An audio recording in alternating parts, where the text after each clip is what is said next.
When this poor kid began tinkering with engines, nobody could have guessed that he would one day create some of the most expensive cars in the world.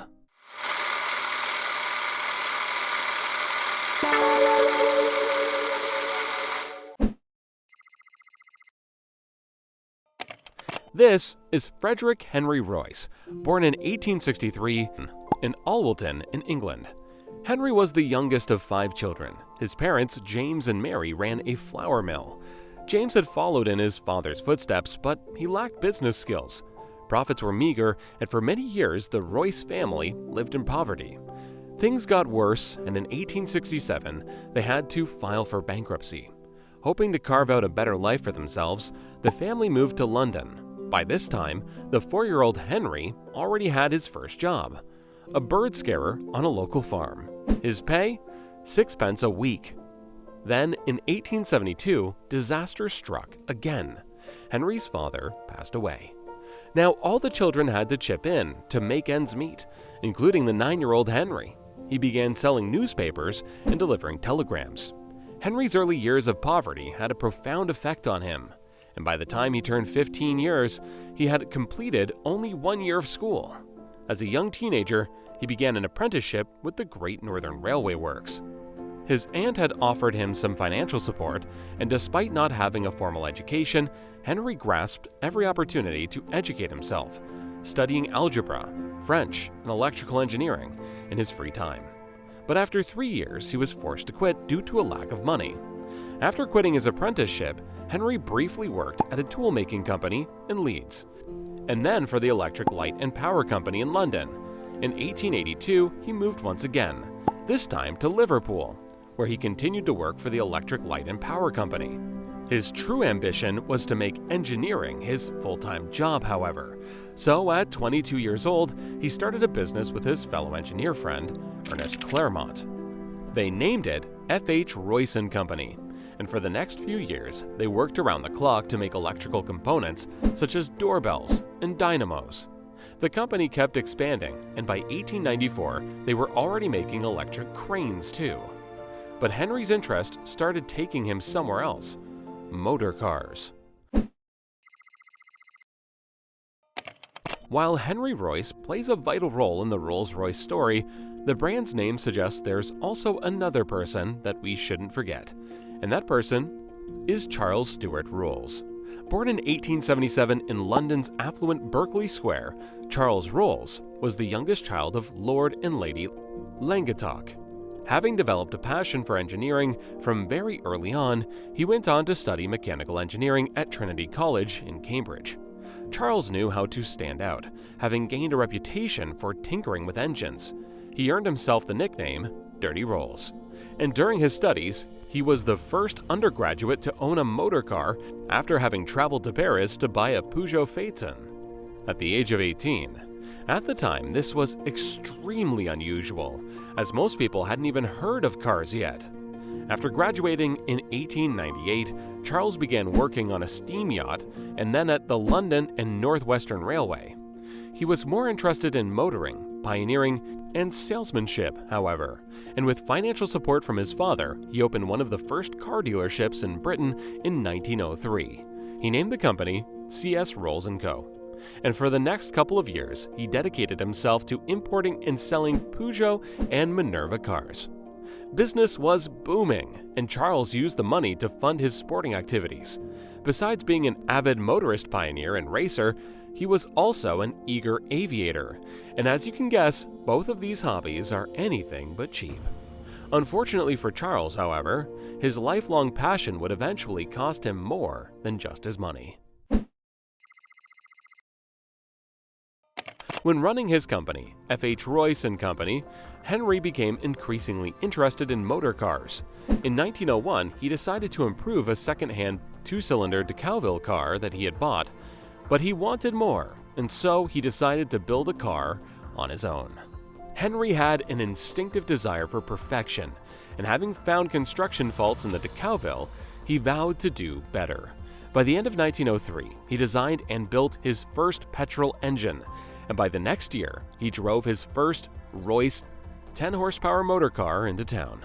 By now, 2 decades had passed since Henry set up the company.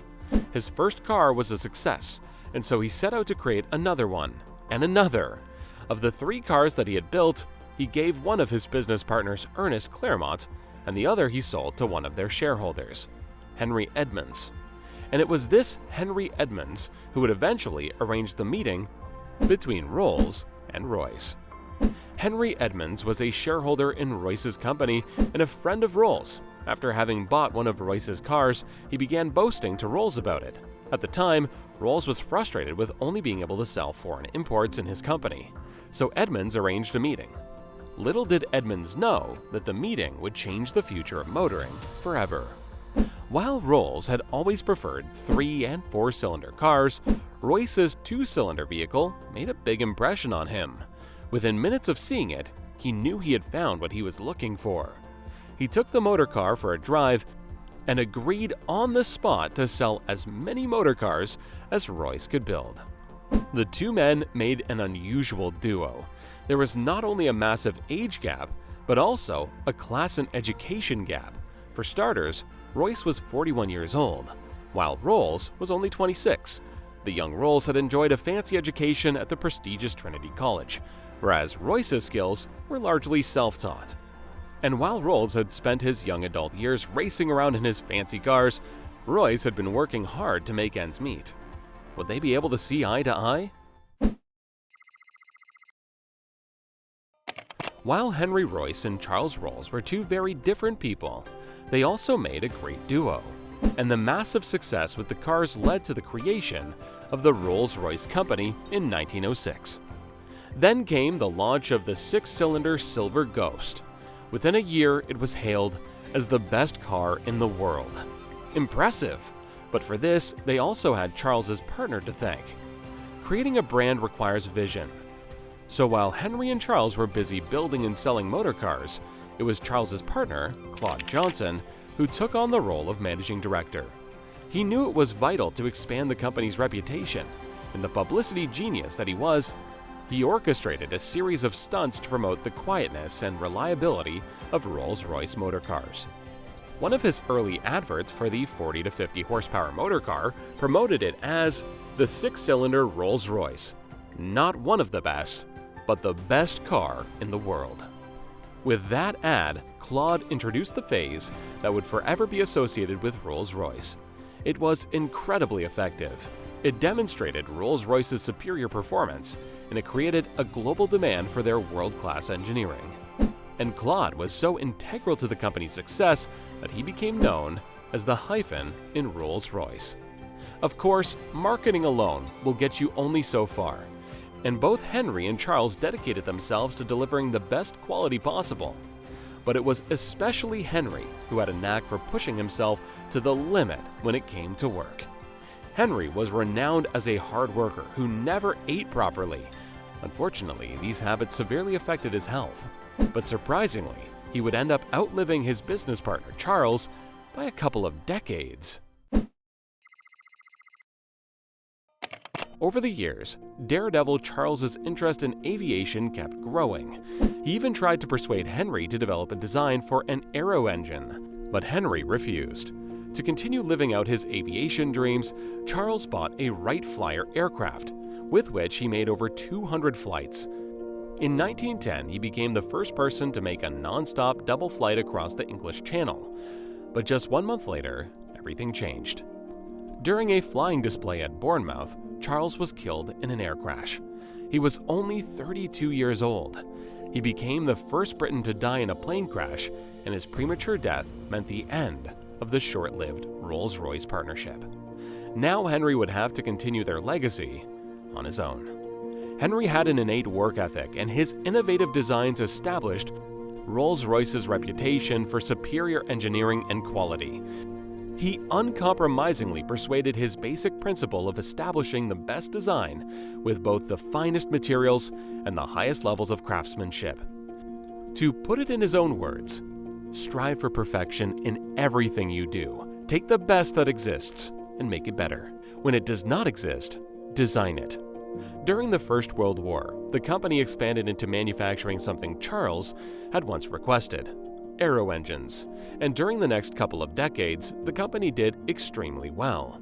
Unfortunately, Henry kept struggling with his health, and in 1993, he succumbed to digestive tract problems. His death had been brought on by his early years of poor nutrition and a lifetime of overwork. He had spent much of the last years of his life as a semi-invalid, but that didn't stop him from working though. His never-failing enthusiasm and dedication to engineering prevailed, and he continued to work until the very last moment. Literally, his last sketch was made from his deathbed a few hours before he died. He was 70 years old. Rolls-Royce has remained a famous name in engineering. A Rolls-Royce is one of the most successful luxury cars that money can buy. And with over 130 dealerships spread over 40 countries, the brand is known far beyond Great Britain. Currently, Rolls-Royce is owned by BMW, and the brand is still primarily known for producing some of the most expensive cars in the world, such as the Rolls-Royce Cullinan, Ghost, Phantom, Wraith, and Dawn. Torsten Müller-Ötvös has been the CEO since 2010, and his reign has proven to be essential in the company's success. But it's the vision of Sir Henry Royce and Sir Charles Rolls that truly made Rolls-Royce what it is today. A symbol of pure and unadulterated wealth. Something tells me the two men would be proud.